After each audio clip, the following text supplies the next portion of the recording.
नमस्कार, आप देख रहे हैं दिल्ली तक। मैं हूं आपके साथ अनुराधा तंवर।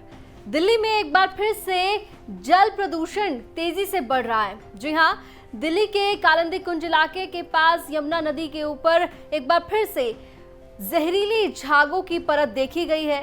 ये जहरीले शैवाल जिन्हें हम कहते हैं, वो एक बार फिर से नजर आए हैं और इसके बाद से लगातार आपको बता दें, अब जो चिंता है पर्यावरणविदों की वो बढ़ गई है। सरकार के सामने भी अब एक ये चैलेंज है कि किस तरह से ये जो बार बार दिल्ली में यमुना नदी के ऊपर ये जहरीले झाग की परत बन जाती है, इससे कैसे निपटा जाए। आपको याद होगा ये मामला पहले भी कई बार उठ चुका है और दिल्ली सरकार ने 9 सूत्री योजना इसके लिए बनाई थी। क्या वो योजना है वो भी हम आपको बताएंगे, लेकिन अगर आज की बात की जाए तो एक बार फिर से जिस तरह से यमुना नदी के ऊपर ये जहरीले झाग दिखाई दिए हैं, वो चिंता इसलिए भी बढ़ा रहे हैं क्योंकि बार बार जो वाटर पोल्यूशन को लेकर बात की जाती है, चर्चा होती है, लेकिन उसका समाधान पूरी तरीके से निकल नहीं पाता है।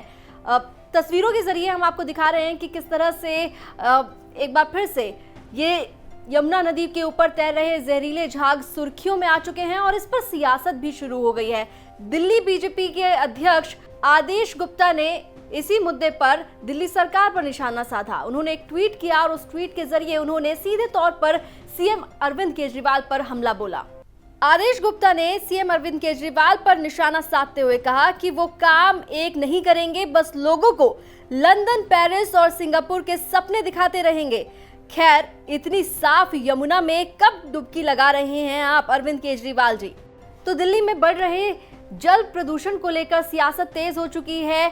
बीजेपी ने सीधे तौर पर सरकार पर हमला बोला है और दिल्ली सरकार को बार बार इसलिए भी चेतावनी दी जाती है एक तरह से विपक्ष की तरफ से, क्योंकि कई बार यमुना नदी को साफ करने की बात दिल्ली सरकार ने कही है। आम आदमी पार्टी शुरुआत में ये कहती रही थी कि वो यमुना नदी को पूरी तरीके से साफ कर देंगे, लेकिन अभी तक यमुना नदी पूरी तरीके से साफ नहीं हुई है और जिस तरह से ये जहरीले झाग एक बार फिर से दिखाई दिए हैं, उसके बाद अब और ज्यादा चर्चा इसको लेकर शुरू हो गई है। आपको बता दें कि दिल्ली सरकार की ओर से 9 सूत्री योजना भी शुरू की गई थी ताकि यमुना नदी में जिस तरह से बार बार ये एक फोम की तरह से बन जाती है, ये जो झाग होते हैं, ये जहरीले झाग, उससे निपटारा पाया जा सके। क्या वो 9 सूत्री योजना थी, वो आपको बता देते हैं। दिल्ली प्रदूषण नियंत्रण समिति ने, आपको बता दें, 9 सूत्री कार्य योजना को मंजूरी दी थी। इसके तहत नदी में अनुपचारित अपशिष्ट जल के निर्वहन को रोकने के लिए दिल्ली जल बोर्ड, दिल्ली विकास प्राधिकरण और नगर निगमों सहित विभिन्न एजेंसियों को पूरा करने के लिए कुछ कार्य देंगे। योजना के अनुसार हरियाणा और उत्तर प्रदेश को अपने सीवेज ट्रीटमेंट प्लांट को डीपीसीसी द्वारा निर्धारित मानकों के तहत उन्नत बनाने को कहा गया है ताकि नजफगढ़ ड्रेन और हिंडन कैनल के माध्यम से यमुना में प्रवेश करने वाले अपशिष्ट जल से निपटा जा सके। दिल्ली जल बोर्ड के अनुसार हरियाणा और उत्तर प्रदेश से यमुना में आने वाला अनुपचारित जल मल नदी में पानी में अमोनिया के स्तर को बढ़ा देता है, जिससे राजधानी में पीने के पानी की आपूर्ति प्रभावित होती है।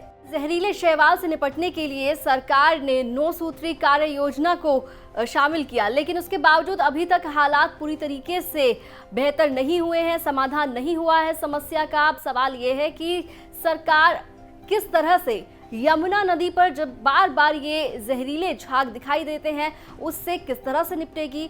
और अब इस पूरे मसले पर सियासत भी शुरू हो गई है, तो जाहिर तौर पर अब बीजेपी ने इस मुद्दे को उठाया है, तो सरकार की ओर से भी जवाब का इंतजार रहेगा। दिल्ली एनसीआर से जुड़ी तमाम खबरों के लिए आप देखते रहिए दिल्ली तक।